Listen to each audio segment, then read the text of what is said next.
денешното издание на регионалните вести ќе гледате.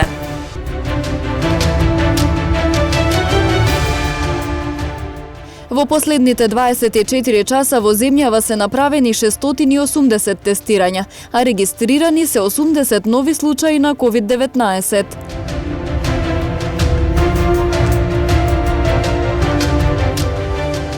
Лекарите велат дека грипот и коронавирусот даваат слични симптоми и без тестирање тешко ќе може да се утврди од каква инфекција треба да се лекуваат пациентите.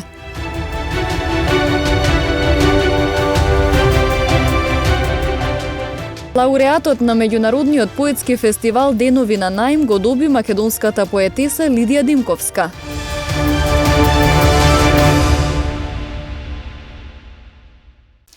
Во последните 24 часа во земјава се направени 680 тестирања, а регистрирани се 80 нови случаи на COVID-19. Од нив 3 во Тетово и 7 во Гостивар. Починати се 3 лица, оздравени 97 пациенти. Со 222 активни случаи, Тетово се наоѓа на врвот по Скопје и Струмица. Епидемиолозите велат дека состојбата е очекувана, со оглед на тоа дека мерките за заштита од ширење на заразата не се почитуваат доследно. Уште една негувателка од тетовските градинки е позитивна на коронавирусот. Трет случај досега откако започнаа со работа. Една нејзина колешка со која била во контакт и 7 деца во таа група се во изолација и се следи нивната здравствена состојба. Од управата на градинката Младост велат дека по добиеното известување од Центарот за јавно здравје се преземени сите безбедносни мерки според протоколот. Со COVID-19 е заразена и професорка, но таа немала контакт со ученици бидејќи предавала онлайн. Во градинките имаме од пред неколку дена една заболена негователка во детска градинка во Тетово. Нејзината група од 7 деца е ставена во самоизолација и една учителка што била во контакт со неја исто така е ставена во самоизолација. Имаме заболена професорка. Професорката не била во контакт со деца затоа што држи онлайн настава и се почитуваат протоколите за работа. Состојбата со ширењето на заразата со коронавирусот во Тетово е сериозна со оглед на тоа дека бројките на нови случаи секојдневно растат. Фактот дека најмногу од нив се фамилиарни кластери покажува дека граѓаните продолжуваат да се групираат и да одржуваат свадби и други свечености. Последниве неколку дена бројкиве се двоцифрени на територијата на општина Тетово. Значи имаме широка трансмисија на болеста. Апелирам до граѓаните да ги почитуваат мерките, да носат маски, да одржуваат растојание и редовно миење на раце. Исто така апелирам до граѓаните да не се групираат. Дел од граѓаните велат дека мерките не се почитуваат и сметаат дека треба да се воведат построги. И тоа малку построги ако е можно. Свадби прават по ресторани? Молим те. Никој не е крив, сами сме криви. По кафани да не се собира многу, тие треба да бидат малку поштри, мерките треба да бидат. Не се почитува, затоа така е. Во изминатото деноноќие во Тетово се регистрирани 3 нови случаи со COVID-19, со што бројот на активно болни достигна 222. Од почетокот на пандемијата досега во овој регион има регистрирано 1607 заразени, а висока е стапката на смртност, односно починале 94 лица. Сезоната на грип дополнително ќе отежни состојбата на инфективните оделенија каде што се лекуваат пациенти со COVID. Лекарите велат дека грипот и коронавирусот даваат слични симптоми и без тестирање тешко ќе може да се утврди од каква инфекција треба да се лекуваат пациентите. Во услови на COVID пандемија, појавата на сезонскиот грип меѓу населението ќе искомплицира состојбата на инфективните оделенија во болниците. Коронавирусот и грипот имаат слични симптоми и за да може да се одреди вистинската терапија, ќе мора секој пациент да биде тестиран, објаснуваат лекарите. Грипот вообичаено се јавува во есенските месеци, а помасовно се шири во јануари и февруари. Нема некои разлики на симптоми меѓу сезонскиот грип и меѓу коронавирусот. Значи, симптомите се исти, покачена температура, малаксаност, болки по цело тело, отежнато дишење, кашлица. Тие се симптомите што кај некој може и пролив и повраќање, значи ќе ни биде многу тешко да ги раздвоиме едниот од другиот вирус. Сега, зависи колку ќе имаме тестови, дадено од Министерство за здравство или Фондот за здравство, колку ќе можеме нив да ги тестираме. Иначе симптомите меѓу едните и другите се скоро слични. Ќе ни биде многу тешко ако се зголеми бројот. Во никој случај граѓаните не треба да се лекуваат на своја рака, потенцираат лекарите. Секој што ќе развие симптоми кои укажуваат на ковид или зараза од грип, треба да се консултира со матичниот лекар или да се обрати директно на инфективното одделение. Значи, без разлика дали се ризични групи или обични граѓани, мислам, без некои коморбидитети, тие морат да се јават на инфективното на матичниот лекар и после кај нас. Во случај ако поплане не им работи матичниот лекар, доаѓаат директно кај нас и не ги примаме дури и без уплати. Не се вратени, значи ни еден тука, значи ако ги има некој од овие претходно кажаниве симптоми, значи сите пожелно е да се јават прво тука, а ние после даваме сигнал дали треба во епидемиолошката служба да се прави коронатест. Според најавите, вакцинацијата против сезонскиот грип ќе започне да се спроведува кон крајот на месецов. За целата држава набавени се 40.000 дози 4-типни вакцини за бесплатна вакцинација и 4.000 дози за комерцијална употреба. Бесплатните вакцини ќе бидат наменети за лицата над 65 години, хронично болните, здравствените работници, бремени жени и децата од 6 месеци до 5 години. Потребно е да се лоцира причината зошто се зголеми бројот на ново заразени од COVID-19.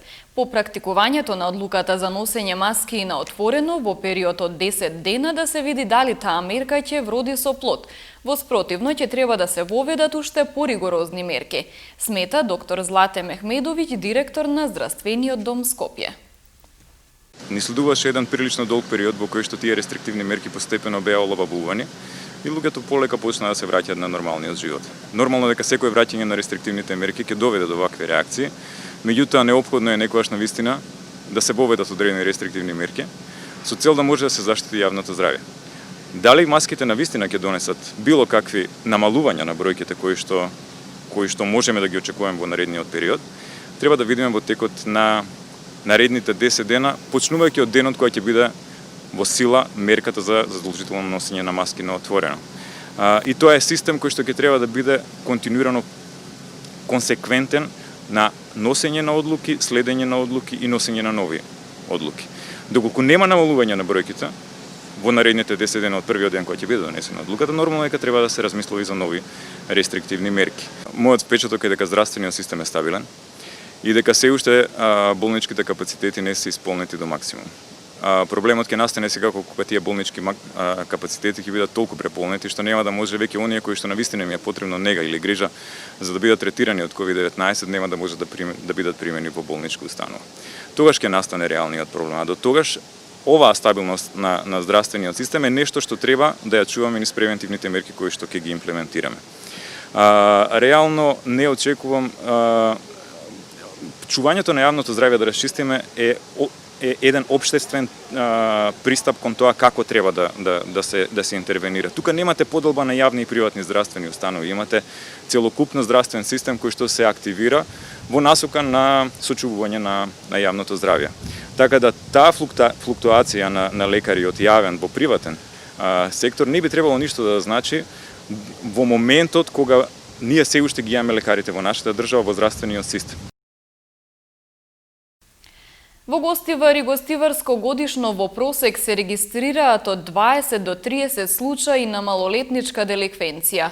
Во периодот на карантини и полициски час, оваа девијантна појава се намалила. Сепак социјалните служби предупредуваат дека тоа не значи дека ја нема, а родителите треба да бидат попосветени и внимателни со проблематичните деца. Ковид-пандемијата донесе најразлични премрежја во животите на луѓето. Борбата не е само на оние кои се борат директно со болеста, туку скоро на сите. За голем дел бојното поле е обезбедувањето на екзистенција, како и одржување на менталното здравје. Во услови на криза, под стрес и во страф од заразување, човековата психа попушта. Се нарушуваат односите во семејството, расте нетрпението и се занишуваат темелите на најважната клетка на општеството, оценуваат психолозите. Како да се остане стабилен и присебен во време на корона криза, кога честопати владее паника, има разни дезинформации и многу неизвестност.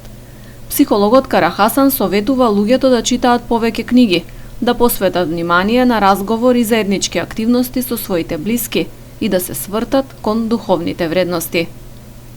Сега тој периодот помина, меѓутоа владе тој посткарантински период кога уште нешто не е јасно, уште нема социјални активности. Сите деликвентни активности се поврзани со социјални активности, меѓутоа тие се намалени, така дека можеме да кажеме дека имаме и намален тренд на деликвенција, што е резултат можеби на карантин на целата ситуација. Меѓутоа тие деца деликвенти тука се уште меѓу нас и сигурен сум дека во овој период и за нив е прилика и родителите да поработат. Ако имаат проблематични деца, да поработат. Бидејќи прва прилика што општеството ќе се ослободи, повторно ќе имаме деликвенција како што ја имавме. И Светската здравствена организација предупреди дека на светот му се заканува глобална криза по менталното здравје, предизвикана од ковид пандемијата. Како најранливи групи во тој поглед СЗО ги посочи децата, младите луѓе, како и здравствените работници, поради фактот што се сведоци на голем број на тешки случаи, па и починати од коронавирусот. Злоупотреба на туристичкиот престој, бесправна сеча на дрвја, физички напади. Следуваат деталите од секторот за внатрешни работи Тетово. Полициски службеници на Оделението за внатрешни работи Гостивар ноќеска од полноќ до 1 часот и 30 минути спровеле акцијска контрола во угостителски објект лоциран покрај автопатот Гостивар Тетово, собственост на 46 годишен гостиварец. При контролата во објектот биле затекнати 4 странски државјанки, од кои 3 од Република Албанија и 1 од Република Косово, на возраст од 19 до 28 години, кои се лишени од слобода поради злоупотреба на туристичкиот престој, односно престојување спротивно на целта. Тие се задржани во полициската станица Гостивар за натамошна постапка. Вчера во 14 часот и 20 минути во атарот на Тетовско Седларево, во местноста Крушица, полициски службеници лишиле од слобода 25 и 32 годишници од ова село, поради сомнение дека бесправно сечеле дрвја.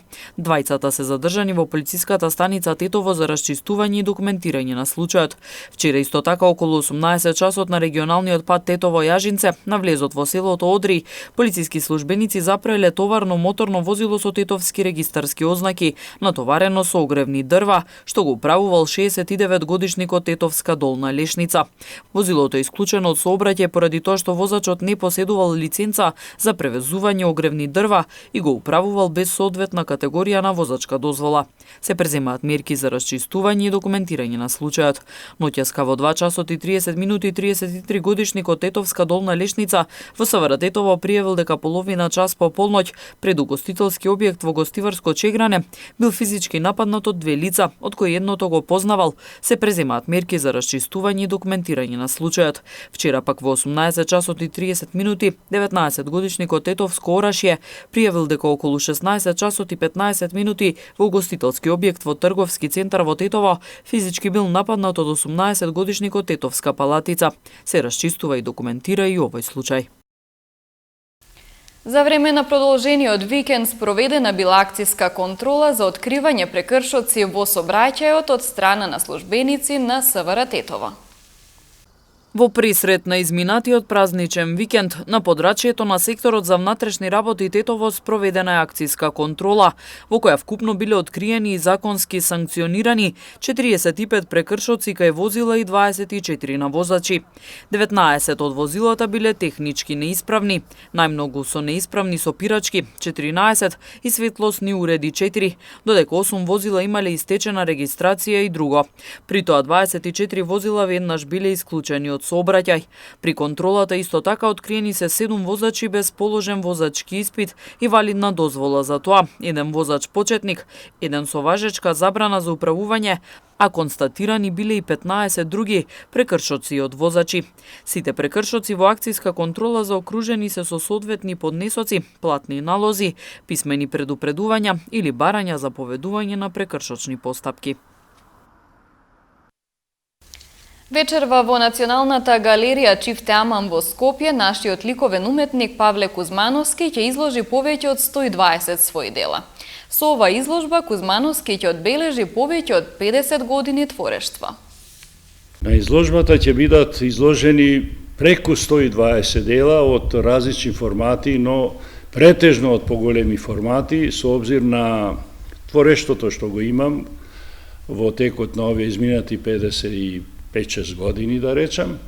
И среќа е што, ето, тоа благодарение на надлежните во Националната галерија ми ја дадат цела галерија Чифте Аман, која има околу 6-7 простории и ќе ги задоволи моите апетити, односно желби за повеќе дела на излагање. Овој момент, на среќа моја и на сите колеги кои излагаат на своевиден начин во други галерии, во други градови и така натаму, за оваа дисциплина изложби нема некоја мерка, но таму стои во поканата дека сето што се организира според прописите и правилата што се дадени од страна на владата за почитување на мерките од COVID-19.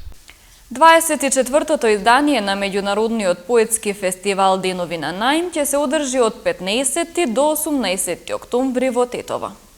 24-та едиција на меѓународниот фестивал на поезија Дитете на Аимит ќе се отвара во 15 октомври во 16 часот во Домот на културата на Инфрашари. Во фестивалот ќе учествуваат многумина поети од странство и од нашава држава. Како што знаете, лауреатот на оваа едиција е македонската поетеса Лидија Димковска, која ќе му се доделува наградата во првата ноќ. Во вториот ден во фестивалот ќе се одржува научната конференција на Инфрашари и татковината.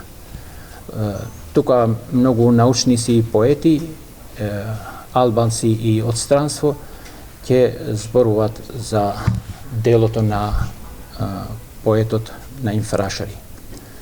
Во петок, на 17 октомври, во 12 часот, во хотел Лирак, ќе се промовираат 6 книги на едиција на Дитете на Аимит,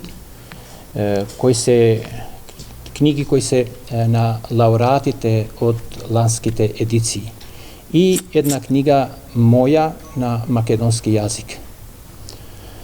На вечер, сабота, во 18 часот ќе се одржи последната ноќ каде ќе се доделуваат и другите награди на фестивалот.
Овде е крајот на регионалните вести. Ви благодарам на вниманието. Пријатно!